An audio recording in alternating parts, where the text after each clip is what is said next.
Bismillahirrahmanirrahim. Assalamualaikum warahmatullahi wabarakatuh dan salam sejahtera. Terima kasih kepada pihak media kerana telah hadir pada hari ini untuk sidang akhbar berkenaan dengan pembelian vaksin COVID-19 untuk negara Malaysia. Seperti mana kita sedia maklum, Yang Berhormat Perdana Menteri semalam telah mengumumkan bahawa melalui Jawatankuasa Khas Jaminan Akses Bekalan Vaksin COVID-19 JKJAV yang dipengerusikan bersama oleh Yang Berhormat Datuk Seri Dr. Adham, Menteri Kesihatan, dan saya, Kerajaan Malaysia telah memeterai perjanjian perolehan bekalan vaksin COVID-19 seperti berikut. Pertama, melalui fasiliti COVAX bagi mendapatkan bekalan 6.4 juta dos vaksin meliputi 10% populasi Malaysia, disebabkan vaksin yang kita beli di bawah COVAX ini adalah 2 dos, ya, supaya tidak ada kekeliruan. So it's 6.4 million doses under COVAX for 10% of the population, which is 3.2 million Malaysians. The second adalah perjanjian kita dengan syarikat Pfizer bagi mendapatkan bekalan sebanyak 12.8 juta dos vaksin yang akan meliputi 20% populasi Malaysia. Pfizer juga adalah vaksin 2 dos. Maksudnya setiap orang yang dapat vaksin Pfizer itu mesti diberi 2 dos, ya. Jadi itu mencukupi untuk 20% populasi Malaysia ataupun 6.4 juta rakyat Malaysia. Yang ketiga adalah perjanjian dengan syarikat AstraZeneca yang telah membangunkan vaksin bersama dengan University of Oxford bagi mendapatkan bekalan sebanyak 6.4 juta dos vaksin, iaitu meliputi 10% populasi rakyat Malaysia. AstraZeneca juga adalah vaksin 2 dos, ya. Jadi dengan 6.4 juta dos kita dapat liputan untuk 3.2 juta rakyat Malaysia. I hope that's clear, ya, because there's some comparison dengan negara-negara lain berdasarkan kepada dosage dan sebagainya, ya. Jumlah tersebut iaitu melalui COVAX facility, melalui Pfizer dan melalui AstraZeneca adalah cukup untuk 40% daripada rakyat Malaysia. Ini akan ditambah tidak lama lagi dengan perolehan daripada 3 lagi syarikat. Ini masih dalam perundingan akhir, tetapi saya akan kongsi di sini juga seperti mana yang Amat Berhormat telah sebut semalam, iaitu dengan syarikat Sinovac daripada negara China, syarikat CanSino daripada negara China, dan Gamaleya Institute daripada negara Rusia untuk mendapatkan jaminan bekalan vaksin keseluruhan, campur dengan Pfizer, COVAX, campur dengan AstraZeneca. So that was 40%. We add another 42.8%. Jadi 42.8% populasi negara akan kita perolehi melalui perjanjian tambahan dengan Sinovac, CanSino, Gamaleya daripada Rusia. Jadi keseluruhan adalah liputan vaksin yang kita telah pun memeterai ataupun dalam proses akhir untuk memeterai adalah 82.8% daripada jumlah populasi negara Malaysia atau 26.5 juta rakyat Malaysia. Ya. Untuk liputan 82.8% ini, kerajaan setakat ini telah memberi komitmen untuk belanja 504.4 dolar Amerika Syarikat atau bersamaan dengan 2.05 bilion ringgit Malaysia. 2.05 bilion ringgit Malaysia ini adalah untuk keseluruhan perjanjian yang saya sebutkan tadi, COVAX, Pfizer, AstraZeneca, dan juga perjanjian yang sedang kita tamatkan dengan Sinovac, CanSino dengan Gamaleya.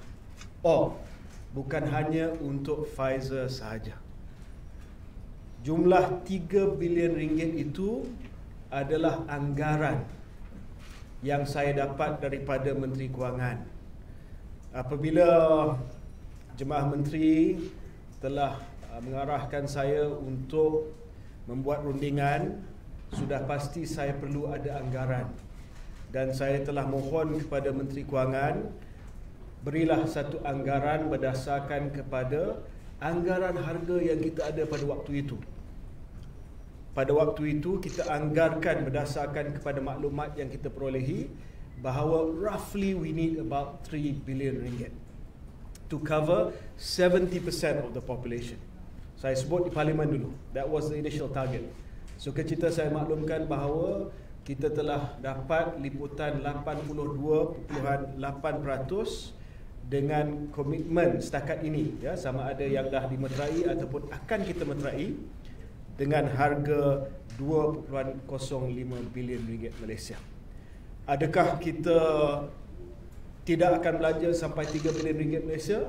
Saya minta supaya ini adalah buffer sekiranya kita perlu tambah lagi dos vaksin ataupun bekalan vaksin, ya, disebabkan ada beberapa perkara yang saya akan sebutkan nanti untuk kita dapat jaminan kepada vaksin yang selamat dan berkesan. Saya harap dengan penjelasan itu saya dapat memberi gambaran yang sebenar berkenaan dengan harga yang telah pun kita ataupun kos yang akan kerajaan membiayai bagi mendapatkan akses kepada vaksin COVID-19 ini. Baik, kenapa saya tak dapat nak memberikan harga setiap dos daripada setiap syarikat? Ini soalan yang ditanya dan juga soalan yang banyak menular di media sosial. Buat masa ini, setiap perjanjian yang kerajaan Malaysia ataupun mana-mana kerajaan di dunia memeterai dengan mana-mana syarikat farmaceutical adalah perjanjian yang tertakluk kepada kerahsiaan, non-disclosure agreement ataupun confidentiality agreement.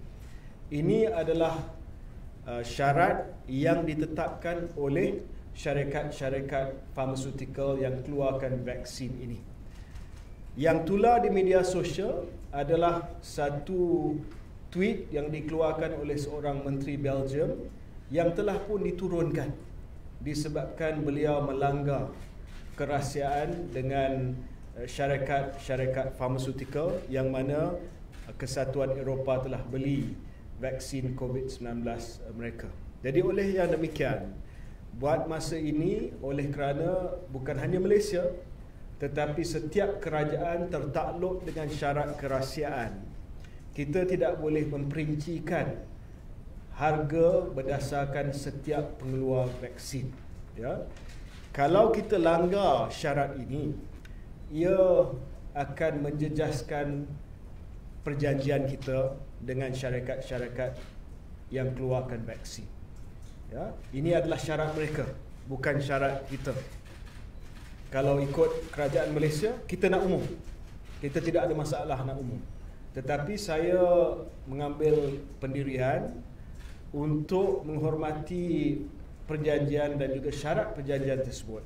Sebab yang penting adalah kita dapat bekalan vaksin untuk rakyat kita. Namun demikian, oleh kerana perkara ini telah dibangkitkan dalam perbahasan politik, terutamanya oleh Yang Berhormat Tuan Lim Kit Siang, maka saya telah menawarkan kepada jawatan kuasa kira-kira wang negara, PAC, di Parlimen yang dipengerusikan oleh Yang Berhormat Ipoh Timur daripada parti DAP, untuk saya memberi taklimat kepada PAC yang dianggotai oleh ahli-ahli parlimen daripada kerajaan dan juga pembangkang. Dan saya boleh memberi taklimat yang terperinci kepada PAC, termasuklah kos-kos vaksin kita sekiranya PAC boleh terima syarat kerahsiaan, ya, dan mereka mewakili rakyat untuk mendapatkan maklumat secara terperinci. Jadi saya harap dengan adanya penjelasan ini, saya pohon kepada semua pihak, sama ada ahli-ahli parlimen daripada kerajaan atau pembangkang, hatta rakyat sendiri, untuk kita serahkan kepada parlimen, kepada PAC, untuk saya memberikan taklimat, ya, sebab kalau sekiranya perkara ini berlanjutan, saya khawatir bahawa ia akan menjejaskan keyakinan rakyat Malaysia untuk menerima vaksin tersebut. Mereka akan buat andaian, oh bayar dengan terlalu mahal. Jadi ini akan menyebabkan vaksin hesitancy.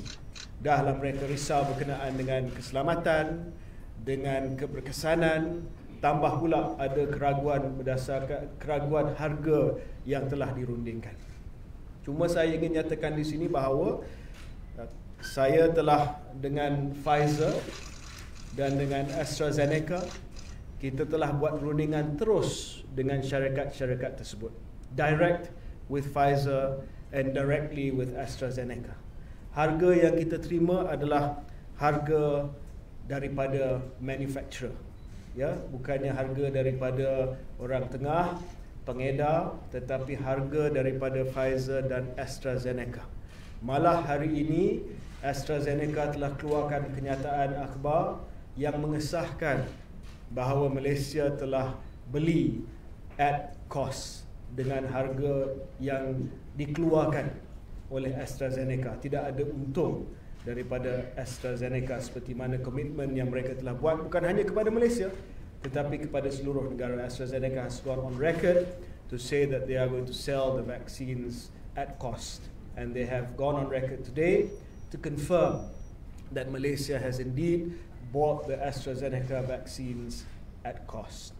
As far as the Pfizer cost is concerned, I look forward to presenting the Public Accounts Committee with the exact price that we bought the Pfizer vaccines for. And I would like to assure Malaysians that during the negotiations with Pfizer, with AstraZeneca, and also the coming negotiations that we want to finalize with Sinovac, CanSino, and Gamaleya, I have made it a priority to ensure, one, the safety of Malaysians, and also to protect the financial interests of the country. Saya ingin memaklumkan sedikit berkenaan dengan status perolehan vaksin COVID-19. Daripada pengumuman yang dilakukan oleh Perdana Menteri semalam, kita mengetahui bahawa seperti mana yang saya sebutkan tadi, we have enough now for 26.5 million Malaysians bersamaan dengan 82.8% populasi Malaysia, using the estimate of 32 million people in Malaysia, 32 million Malaysians. Oleh yang demikian, saya ingin memberi pecahan pembelian seperti tersebut. COVAX Facility. Kerajaan Malaysia telah menyertai fasiliti COVAX. Di bawah fasiliti COVAX ada beberapa vaksin yang dipromosikan melalui COVAX. They have a portfolio of vaccines within COVAX. We entered into COVAX di bawah optional purchase agreement. Maksudnya Malaysia menyertai COVAX melalui optional purchase agreement. Ya. Optional purchase agreement maksudnya kita boleh pilih vaksin mana di dalam portfolio COVAX yang kita mahu. Selepas kita pilih, COVAX yang dikendalikan oleh Gavi dan WHO akan membuat rundingan pukal. Dia akan jemput semua negara yang nak vaksin A, say you are interested in vaccine A, then we will negotiate with the manufacturer. COVAX ini dia lebih relevan kepada negara-negara berpendapatan rendah because they cannot do bilateral negotiations. Malaysia, kita negara berpendapatan sederhana. Namun demikian, as an insurance policy, sebagai plan B lah, kita ambil 10% daripada COVAX, also for global solidarity. Actually, we can negotiate directly. Kita boleh ada rundingan terus dengan syarikat-syarikat vaksin. But we decided global solidarity and also insurance we go with 10% of our population through COVAX.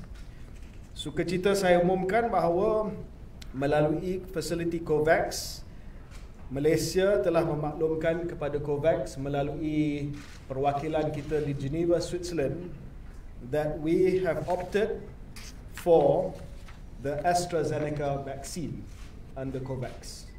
That takes our AstraZeneca coverage to 20%. Remember, we bought 10% direct. The other 10% will come from COVAX. This has not been announced. Ini belum lagi diumumkan. Hari ini saya umumkan bahawa the COVAX vaccine that we will purchase will be AstraZeneca. Dan kita menjangkakan penghantaran vaksin AstraZeneca daripada COVAX itu sedang dimuktamadkan, but we have been told that it is between March and June of next year. How many doses will come first, later? That is something that COVAX is still working out in order to inform us. So that is the COVAX facility.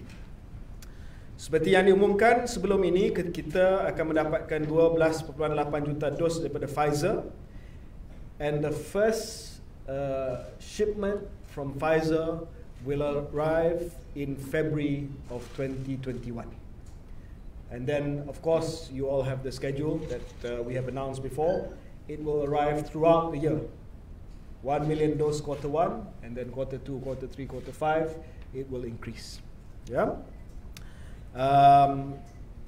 We have, I would also like to announce today that we have negotiated with Pfizer to increase, an option to increase our purchase by another 20% if we need.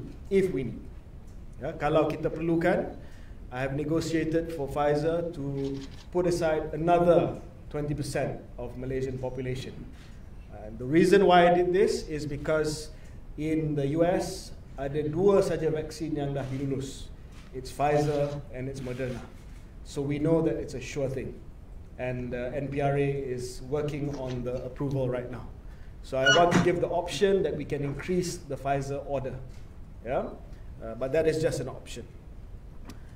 Kita juga telah menandatangani direct with AstraZeneca, as you know, 10%.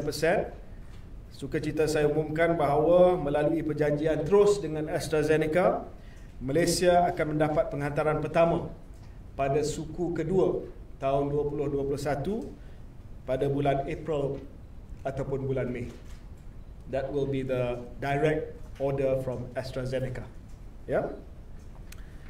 So that is the COVAX and the direct perolehan secara langsung terus daripada syarikat-syarikat Pfizer dan juga AstraZeneca. Sekarang ini saya nak umumkan perincian berkenaan dengan the other negotiations that we are doing. Saya tidak mahu peluang perolehan vaksin COVID-19 ini hanya melibatkan perolehan pembelian vaksin sahaja. We wanted to use this opportunity to see whether or not we can get value add for our local pharmaceutical companies. Bukan hanya kita beli daripada Pfizer, bukan hanya kita beli daripada AstraZeneca, tetapi kita melihat bagaimana perolehan ini yang melibatkan kos yang begitu tinggi boleh membangunkan industri pharmaceutical di Malaysia juga. Sebagai contoh, negara Indonesia telah memeterai perjanjian dengan Sinovac untuk buat vaksin tersebut di Indonesia. Sama juga dengan negara-negara lain. So we felt that it was important to use the procurement of the COVID-19 vaccines to add value to the local pharmaceutical companies. Tetapi kita tidak mahu berunding dengan syarikat-syarikat yang hanya menjadi middleman, yang hanya menjadi pengedar sahaja vaksin COVID-19. Companies that have come to see me and said, I am the distributor for vaccine A. I will ask them, apa nilai tambah syarikat kamu? Dan kalau mereka hanya sekadar pengedar, that is not enough of a value add. We wanted to see whether or not it can involve manufacturing as well as R&D. Jadi kita telah melihat bahawa 3 lagi perjanjian yang berada di proses perundingan terakhir. Syarikat-syarikat ini memberi nilai tambah kepada pembangunan vaksin negara. Ini termasuklah melakukan proses fill finish. Fill finish ni dengan bahasa kebangsaan adalah pembotolan. Jadi kita beli vaksin itu secara pukal, bawa di sini dan dia melaksanakan fill and finish, pembotolan di negara Malaysia. Ini adalah proses yang penting, ya, sebelum kita dapat kapasiti untuk membangunkan keseluruhan proses pembangunan vaksin. Selain daripada itu, kita melihat juga kepada syarikat yang boleh memberi kerjasama penyelidikan dan pembangunan serta perkongsian dan pemindahan teknologi. With the amount of money that we are paying, we wanted to see which companies are willing to come and invest here. Not just for COVID-19 vaccines, but for other vaccines in the future. Seperti mana yang kita tahu, we have no human vaccine manufacturing capacity. So we decided, yes, we will buy, but can you come here to invest? Can you transfer technology? Can you invest in R&D? Can you invest in fill finish facility here together with local companies? Kerajaan berharap kerjasama di antara syarikat pengeluar vaksin yang luar bukan hanya dapat membantu syarikat-syarikat tempatan untuk terus memajukan industri pengeluaran vaksin, malah akan dapat memberi pekerjaan berkemahiran tinggi kepada rakyat. So the deals with Sinovac, CanSino, and Gamaleya from Russia will involve local companies that have been identified based on their ability to work together and to provide at least fill-finish manufacturing capacity for the vaccines, and also pemindahan teknologi dan R&D. Kerajaan sedang berunding mendapat akses, and this is the details, sebanyak 14 juta dos daripada Sinovac, iaitu cukup untuk 7 juta rakyat Malaysia bersamaan dengan 22% populasi kita. Sinovac akan kerjasama dengan pengeluar tempatan dan mereka akan hantar secara pukal dan vaksin tersebut akan dibotolkan di Malaysia. Kerajaan juga akan sedang berunding untuk mendapatkan 3.5 juta dos daripada CanSino Bio China. Dan CanSino Bio China ini menarik sebab vaksin ini hanya 1 dos. 1 dos sahaja, bukan 2 dos. Dan akhir sekali, kerajaan sedang berunding untuk mendapatkan 6.4 juta dos vaksin Sputnik V daripada Gamaleya Institute Russia untuk memenuhi lagi 10% populasi Malaysia. Sputnik V is a 2-dose vaccine. It's not a 1-dose vaccine. Ya. Jumlah keseluruhan 82.8% ini adalah melebihi sasaran awal, iaitu untuk memberikan vaksinasi kepada 70% rakyat Malaysia. So ini juga adalah perkara yang sangat-sangat penting. Dulu kata 7%. Kenapa sekarang ni 82.8%? Apakah akan terjadi kepada baki 17.2% rakyat Malaysia? Okay. First of all, saya telah tambah daripada 70 kepada 82.8% kerana penilaian risiko, risk assessment. Ya. Pertama, kita risau ada calon vaksin yang tak dapat piawaian keselamatan dan keberkesanan NPRA. What if they don't get approved? So we need to make sure that our buffer, there's a bit of buffer there. Pertama. Yang kedua adalah manufacturing risk. Katalah ada syarikat yang tak dapat untuk memenuhi tempahan-tempahan pada tahun depan. Jadi we want to have a little bit more buffer. Jadi oleh sebab itu saya tidak tolak kemungkinan kita akan tambah sedikit lagi ataupun sikit lagi tempahan yang akan dibuat oleh negara kita.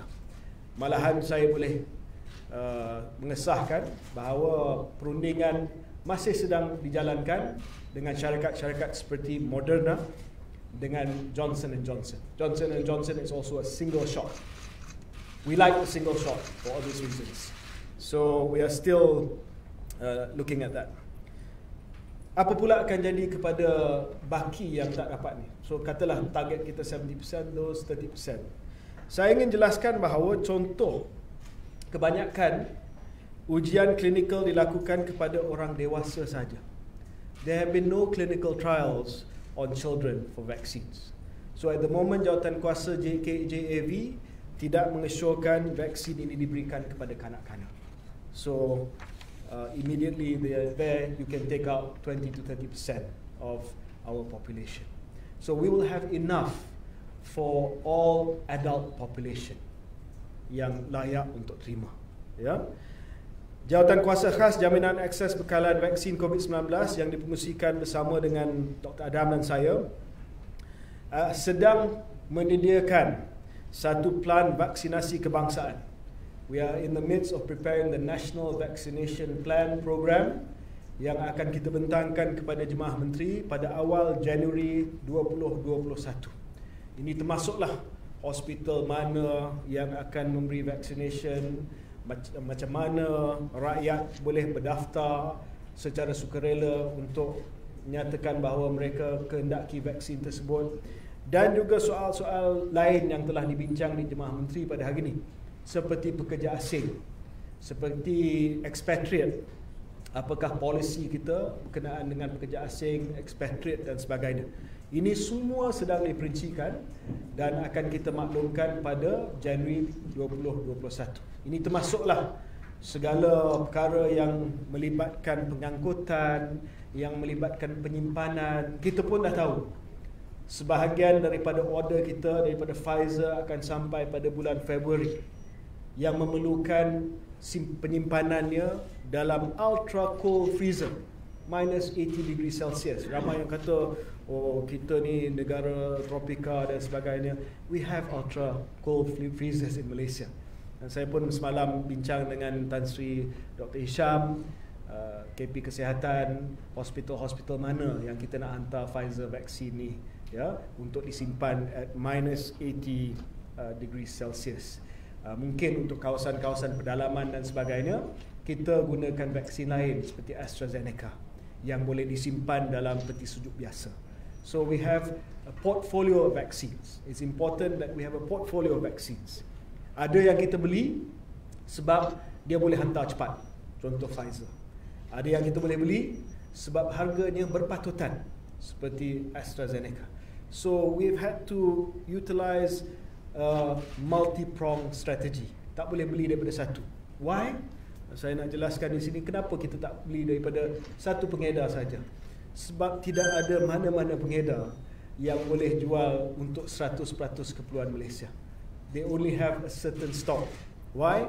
Sebab negara-negara maju, negara-negara kaya, Amerika Syarikat, Kesatuan Eropah, Kanada, Singapura, banyak duit, dah beli lebih awal daripada kita, because they can offer more and they can make decisions because their budgets are much bigger than us. Canada sebagai contoh telah beli cukup vaksin untuk memberikan vaksin kepada rakyat mereka 5 kali ganda. They have 500% population coverage. Our dompet kita tak adalah sebesar itu, ya, jadi saya terpaksa berunding secara berhemah, bukan sebagai negara yang kaya, bukanlah sebagai negara yang miskin juga yang langsung tidak dapat apa-apa, ya, jadi saya ingin memaklumkan kepada rakyat Malaysia, kita dah buat yang terbaik. We are not the fastest, but we won't be the slowest either. Dan kita selalu utamakan yang pertamanya safety, efficacy, sebab itu NPRA is independent, dan juga kos yang berpatutan, ya. Kita telah berunding daripada satu kedudukan yang bukanlah kedudukan yang kaya, yang boleh berunding dengan dompet yang besar, tetapi juga tidaklah tanpa apa-apa sumber. So I think our plan and our delivery schedule is reasonable. Some people say Singapore has gotten their vaccine already. Yeah, of course Singapore has gotten their vaccine already, tapi Singapura punya kemampuan kewangan berbeza dengan kita, dan jumlah yang mereka beli pun tidaklah besar macam kita. We have to buy from so many different places. Indonesia telah dapat, tapi Indonesia dapat, ya, dalam media sosial, Indonesia pun dapat. Indonesia dapat sebab Indonesia adalah tempat yang dilaksanakan clinical trials. bagi Sinovac punya vaksin sebab tu mereka dapat, dan belum lagi dapat kelulusan daripada Badan Regulatory Indonesia, masih lagi dalam gedung. Ya. Jadi itulah yang saya nak sampaikan kepada pihak media. Saya tahu banyak maklumat tadi dan mungkin maklumat tersebut akan dipetik dan akan dicuba ditafsirkan, tapi saya mengambil sikap terbuka. Kalau ada apa-apa soalan, dan saya telah maklumkan dalam media sosial, tidak ada apa-apa soalan yang terlalu kecil ataupun terlalu insignificant untuk saya cuba jelaskan. Yang penting adalah kita memberi keyakinan kepada rakyat Malaysia bahawa vaksin ini selamat, vaksin ini berkesan, dan vaksin ini kita beli pada harga yang berpatutan. Ya, sebab kita telah buat keputusan Jemaah Menteri, vaksin ini percuma kepada rakyat Malaysia, dan vaksin ini tidak mandatory. Vaksin ini sukarela. Jadi apabila rakyat Malaysia rasa yakin dengan vaksin, safety, efficacy and the pricing, I feel that more Malaysians will want to be vaccinated. And the more Malaysians are vaccinated, the safer we are. We are only safe if all of us are safe. Jadi saya merayu sangat bahawa jangan kita politikkan soal vaksin ini. Saya bersedia pada bila-bila waktu dan masa untuk memberi taklimat penjelasan kepada Jawatankuasa Kira-kira Wang Negara, KAC, untuk menjelaskan segala maklumat secara terperinci. Terima kasih. Soalan? Ya. Have you approached PAC about your willingness to detail them the deals? So apart from posting it on Twitter, I have also passed the word to PAC that I am willing, ready, and at their disposal anytime.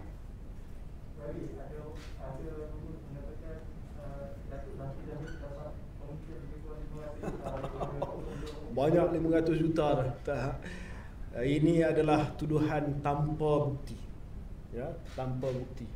Kalau nak buat tuduhan, hatta dalam perbahasan di parlimen, saya tahulah di dalam Dewan Rakyat ada kekebalan daripada undang-undang, tapi mestilah dibekalkan dengan bukti, dengan evidence. Tak boleh keluar kenyataan yang tidak ada bukti. Saya ingin nyatakan bahawa kita telah berunding Pfizer dengan AstraZeneca terus dengan syarikat tersebut. Yang tiga ni walaupun melibatkan syarikat tempatan, tetapi kerajaan juga terlibat dalam rundingan. It's a tripartite agreement. Government of Malaysia, Sinovac with the local company to make sure that we get the best price. Ya, tidak ada commission. But you tak takut kalau orang ahli PAC will actually violate the non-disclosure agreement? I don't have a choice because I want to be as transparent as possible. I want to tell Malaysians that I am very, very happy with the price that we got for Pfizer. Kalau boleh saya nak cakap sekarang, but I can't. Even based on the leak, so-called leak about the EU price, I'm even happier about the price that we got. That's a huge hit already. I'm very close to breaching the NDA. I'm very close to breaching the NDA. But if indeed that was the price that the European Union bought Pfizer, I'm so happy.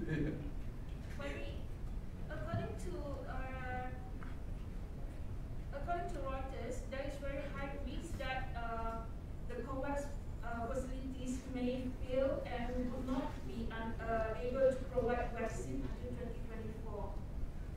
Does Malaysia view this?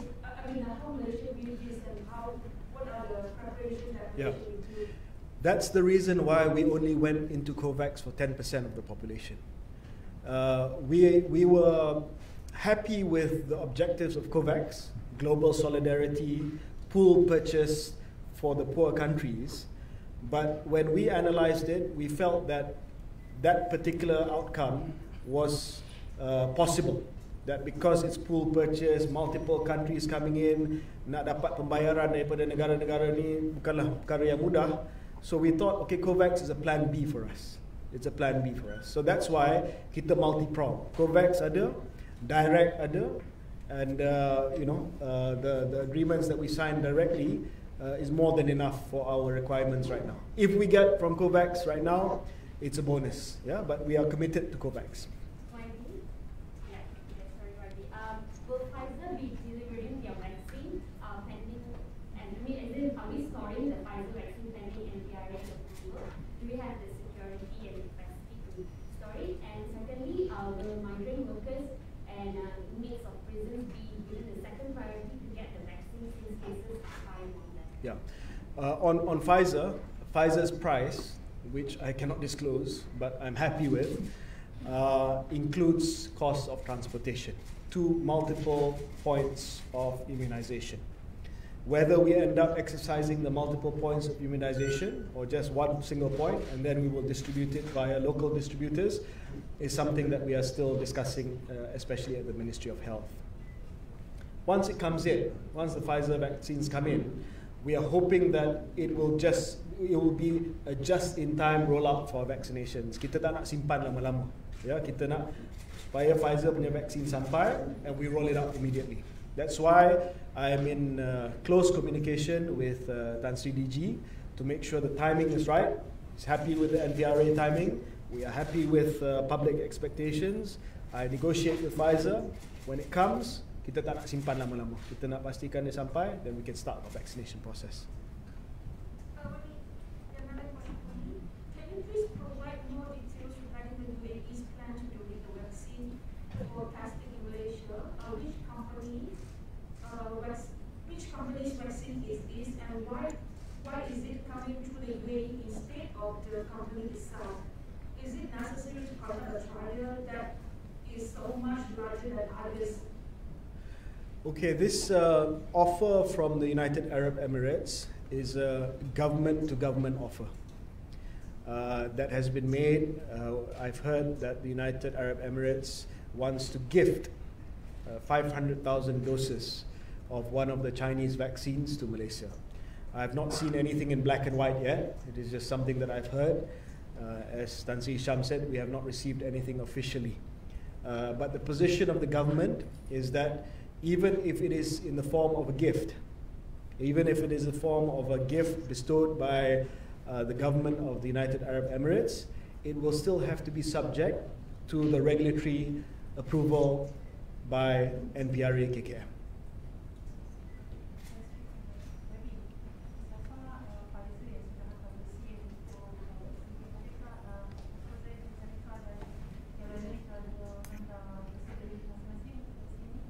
Ya, mereka dalam sudah pun akan memulakan proses untuk menghantar maklumat klinikal. AstraZeneca was just signed this week, on Monday. So in the next few days or so, I expect them to start their discussions with NPRA. On Sinovac, they are planning to have their pre-submission meeting with NPRA the last week of December. CanSino has already done the pre-submission meeting with NPRA, and Gamaleya, we hope to get the dossier from Gamaleya, the Russians, by the end of December. So the workflow is that MOSTI sebagai kementerian ataupun kementerian yang bertanggungjawab dalam perundingan, we will facilitate the dossier. Apabila kita dah tanda tangan ataupun memeterai perjanjian, then we'll hand it over to KKM for them to analyse. How many from Russia? Apa dia?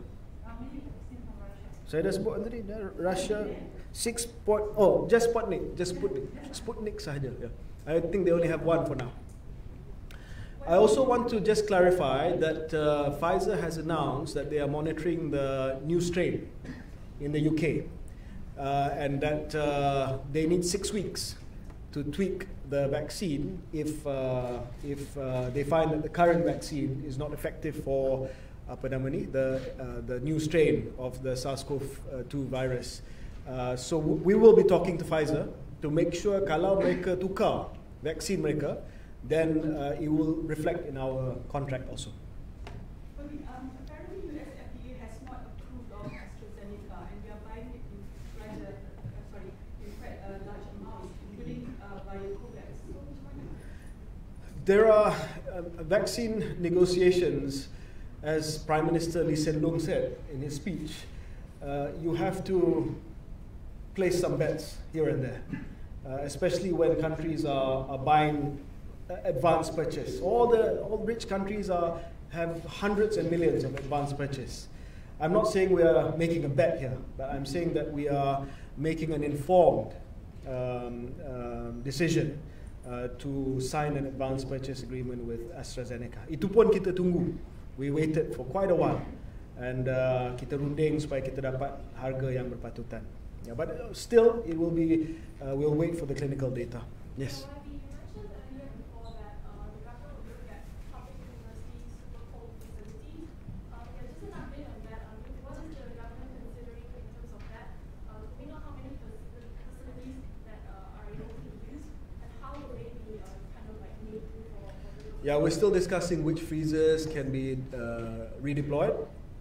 Some of the freezers are being used. Some of them are free. So we're doing a stock check right now of the freezers that can be deployed to store the Pfizer vaccines.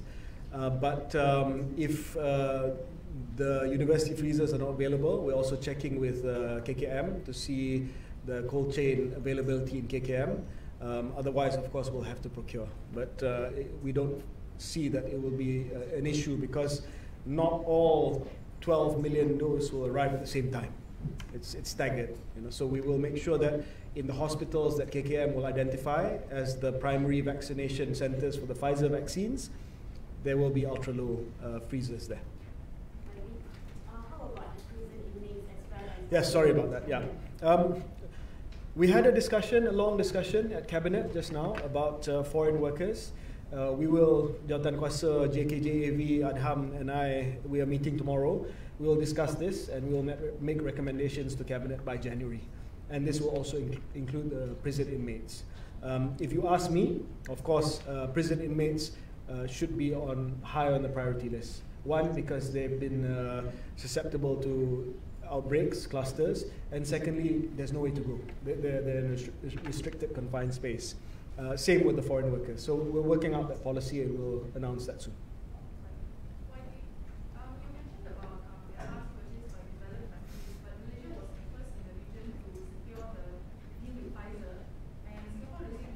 No, Singapore signed first. Why is it such a big delay that is February next year, first quarter? Is it? No, they signed a few months before us because their financial ability is much bigger. Let's put it that way. We took our time to get the best deal possible. So if it's a 2-month variant, I think it's reasonable with the deal that we got.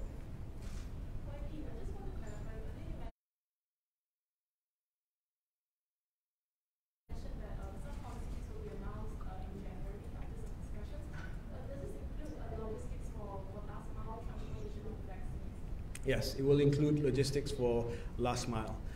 What we want to do under the committee is to map out the indicative delivery schedule with our delivery capability.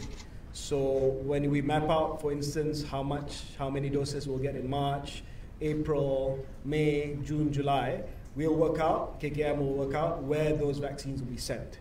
If it's the vaccines that can be stored at normal fridge temperature, then it'll be easier for us to take it to the last mile, for instance, into interior areas and things like that. Yeah.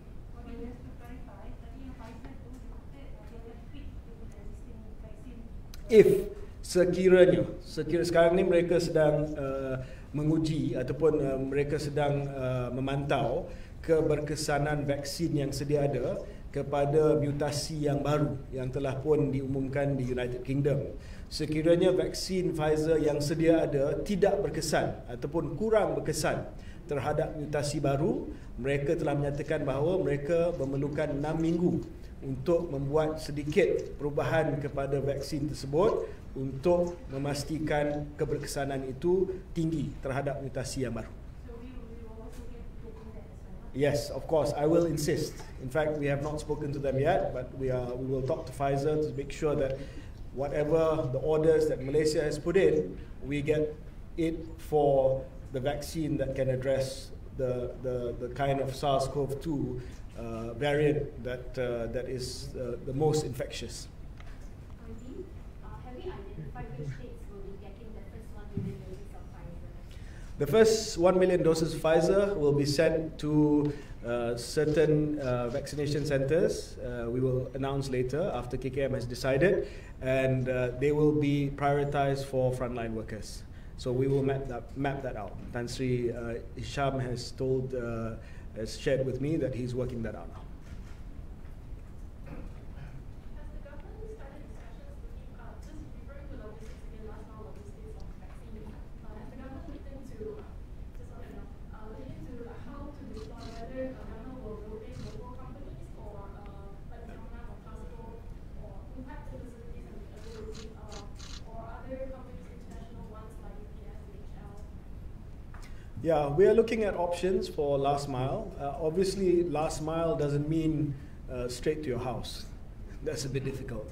But we will be looking at Klinik Kesihatan, we'll be looking at district medical facilities. That's, I think, the point of vaccination that we're looking at. And of course, we will be exploring options with delivery partners.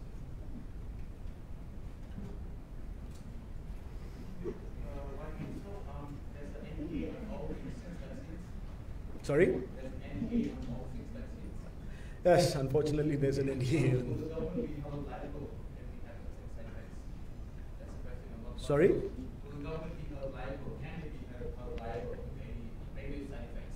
Yeah, we're working out the liability issue, and we will announce that when we announce the national vaccination program. Okay. Last one? Will you be taking the vaccine as well with Prime Minister? Okay, let me address this very important issue, which is politicians getting the vaccines. What the committee that Adham and I chair right now are doing in terms of the prioritization list is risk assessment. I don't look at you and say you're a politician, you should get it first or last. I look at you, I look at your responsibilities, and we analyze how your risk assessment about how likely it is that you can become someone who spreads the virus.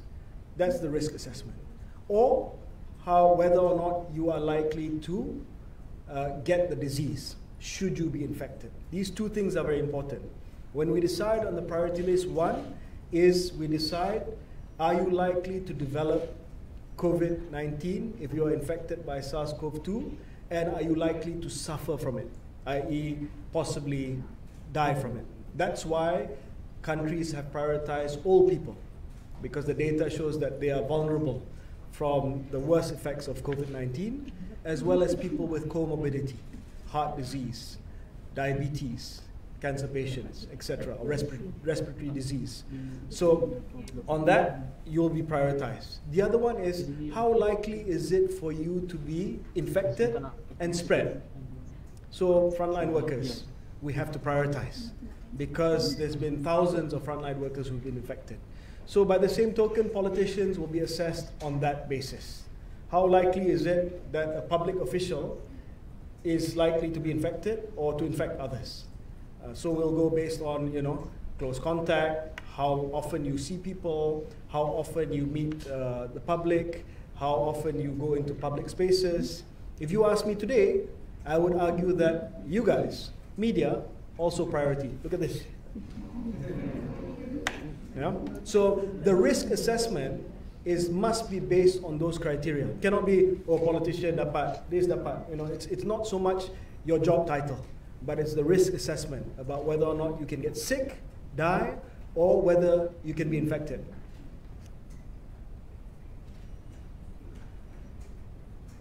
Okay, guys? All right. Thank you very much. Thank you.